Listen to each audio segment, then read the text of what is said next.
Welcome back everybody. Oh no, you're going to love this one. Were you unhappy with The Last Jedi? Did you make your voice heard? Well, according to science and shit, you were only politically trolling. In fact, are any of you even real? Am I real? Is it this YouTube channel along with others out there run by bots? Am I some kind of weird AI that's run amok? What am I talking about? Have a look at this. Research finds 50% of Last Jedi backlash was political trolling. That's right, there's absolutely no way that many people could have been outraged by The Last Jedi. I mean, it was a masterpiece, the critics said so, and it made money, so there's your equation. Look at Star Wars Explained gloating about Kathleen Kennedy being rehired. Look at that like ratio. Oh no, I guess that's political trolling as well. Let's have a look-see. New research finds that about 50% of Star Wars The Last Jedi backlash directed at Rian Johnson was political trolling.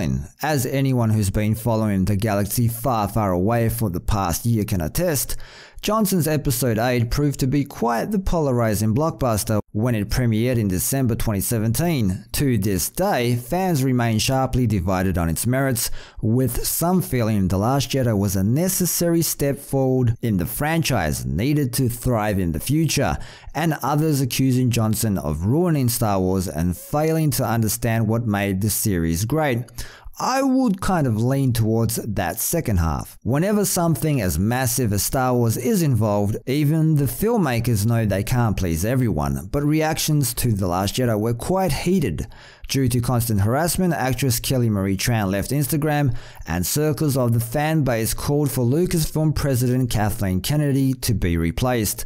The severity of the backlash left many puzzled, and one person attempted to get to the bottom of it all. On Twitter, Dr. Morton Bay shared a paper he wrote detailing the politicization, I can't pronounce that for some reason, the politicization of Star Wars fandom, particularly with how it relates to The Last Jedi. The study found around 50% of the backlash was political trolling, but that the haters represented a small minority. Johnson retweeted the paper to his followers. A bit of Morton's research came out a while ago and made some headlines. Here's his full paper. Looking forward to reading it, but what the top line describes is consistent with my experience online. Hasn't read it but agrees with it. In the wake of The Last Jedi's release, Johnson maintained that a majority of Star Wars fans were respectful towards him on social media, and the most vocal naysayers were not indicative of the fan base at large. While it's nice to see there's research backing those claims up, it's nonetheless disheartening that this has become the norm for Johnson online. This may explain why he deleted an extensive backlog of tweets following James Gunn's firing from Guardians of the Galaxy 3. If Johnson's the target of political trolls now that he has a prominent role in shaping the Star Wars franchise, he didn't want anything out there that could be misconstrued. Gunn was singled out by a right-wing group that uncovered his old offensive tweets, and Johnson wanted to avoid that same fate. To be fair, Johnson is fairly normal on Twitter. Recent posts of his include tweets on his music videos, his updated website, and the Los Angeles Dodgers, but it's still a smart move by him. Unfortunately, this is unlikely to change for Johnson moving forward. Once he completes his mystery/thriller Knives Out, he'll resume work on his new Star Wars trilogy, which was announced before The Last Jedi hit theaters.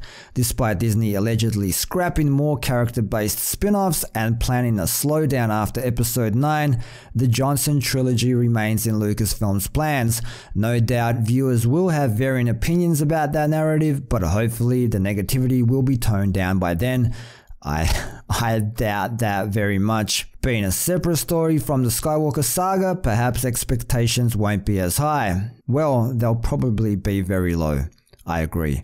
Everyone had their own ideas for what happened to Luke Skywalker, but audiences should have less ownership over the new cast Johnson comes up with. Still, since it's Star Wars, it will surely be a roller coaster. Well.